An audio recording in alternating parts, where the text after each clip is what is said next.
Good morning, everyone. Taking a look here at lesson 9.4, composition of transformations. So our objectives are to draw glide reflections and other compositions of isometries in the coordinate plane. Okay, so this is what our objective will be today. Tomorrow we might take a look at objective 2, which is draw compositions of reflections in parallel and intersecting lines. But for today, we're focusing on objective 1 here. Right? When a transformation is applied to a figure and then another transformation is applied, the result is the composition of transformations. So our transformations are reflections, our rotations, our translations. When we combine two or more, that would be considered a composition of transformations. So one key concept here is a translation. So if we did a translation and then we did a reflection. So a translation to a reflection, that is a special type of composition. We call that a glide reflection. Okay, and they've got a model of that here. Footprints on the beach. So if you translated your footprint and then you rotated it over that axis, over that line L. And then you would, again, translate it the same distance, and then you would, reflect it, not rotate it, reflect it across the line L.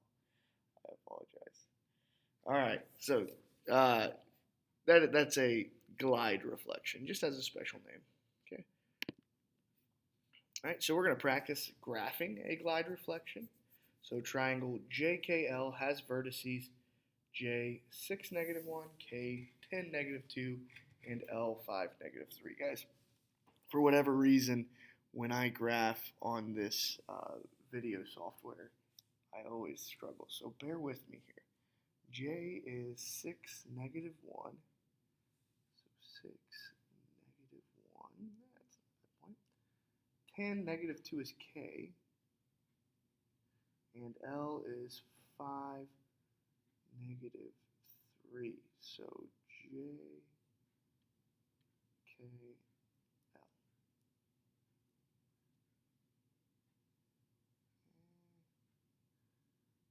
Straight lines. Pretty tough. Okay, the points were good though. So, graph triangle JKL, which we've done, and its image after a translation along 0, 4, and a reflection in the y-axis. So the first thing we're going to do, I'm going to kind of color code this. We're going to translate it along the vector 0, 4. So we're going to take our points, J, 6,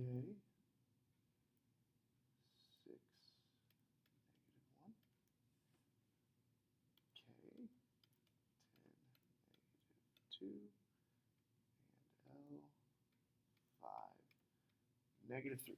And the first thing we are going to do is translate it. So remember, our translations, we just add that vector to the x and y coordinates respectively. So along the vector 0, 4, we would take the point J, we would add 0 to 6, so the x coordinate stays 6, and we would add 4 to negative 1, which would be 3.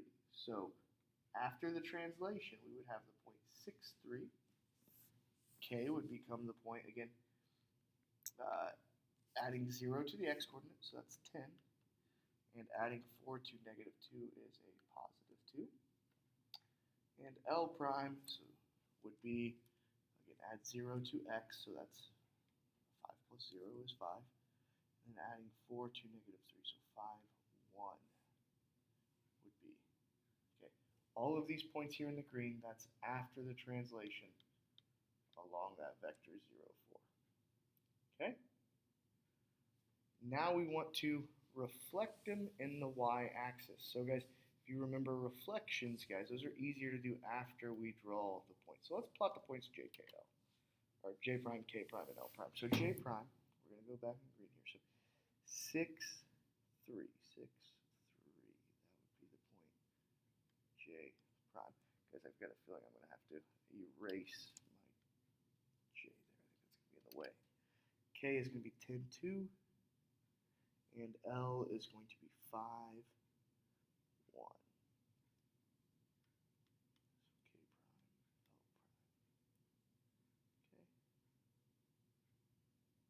And guys, so reflecting, again, no real easy way to write out how we're going to get our next points here. There's no rule for a reflection where we can just say, hey, here's where my points are going to be. So why I graphed it again is because we're reflecting in the y-axis. So the y-axis, that's our vertical axis here. I'll use kind of a dotted line to highlight it. And remember, when we reflect, we kind of we count how far a point is from that line of reflection. So if we're looking at the point J prime, that is 1, 2, 3, 4, 5. That is 6 units to the right of the y-axis. So we need to go 1, 2, 3, 4, 5, 6 units to the left. And that's where the point J double prime would be. So that'd be negative 6, 3. So negative 6, 3. And you kind of will notice a pattern here in the y-axis as we continue. So K prime, that's 10 units to the right. So we need to go 10 units to the left. Okay, you can count there. L prime, and so that point would be negative 10, 2.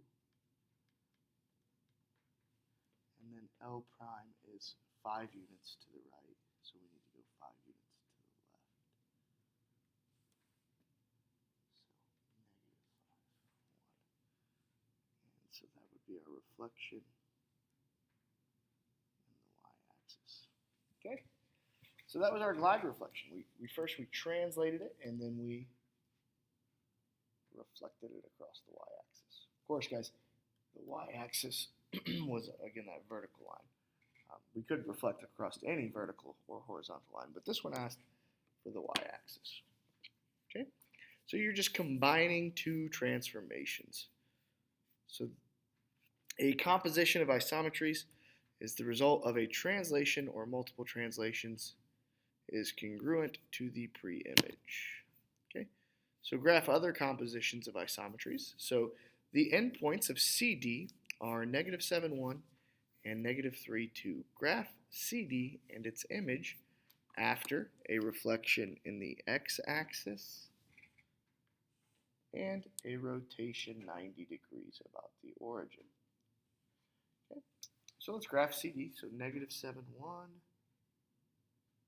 is C, and D is negative 3, 2. So I'm just going to take this line segment, and we're going to reflect it in the x-axis.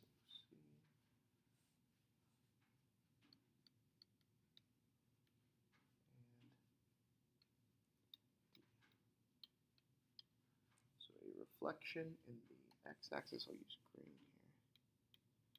here. The x-axis is our horizontal axis.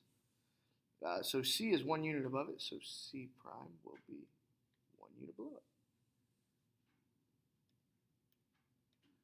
So that would be negative 7, negative 1. D is 2 units above it, so D prime would be 2 units below it, which would be the point negative 3, negative 2. And so this segment here, that is after a reflection in the x-axis. And now we want to rotate that new image. We want to rotate it 90 degrees about the origin. So if you guys remember a 90-degree rotation, we take our ordered pair x, y, and we flip the ordered pair, and we change the sign of the y. So C double prime, after our second transformation, we need to, again, flip the ordered pair, and only the sign of the first one changes. So that's 1, negative 7. So 1, negative 7. That's where C double prime will be. And D double prime, again, flip the ordered pair, so 2 and a 3. And we're changing the sign only of the first one, so only of the two. So that is the point 2, negative 3. So 2, negative 3 is here. And that is our segment after reflection and rotation 90 degrees about the origin. All right.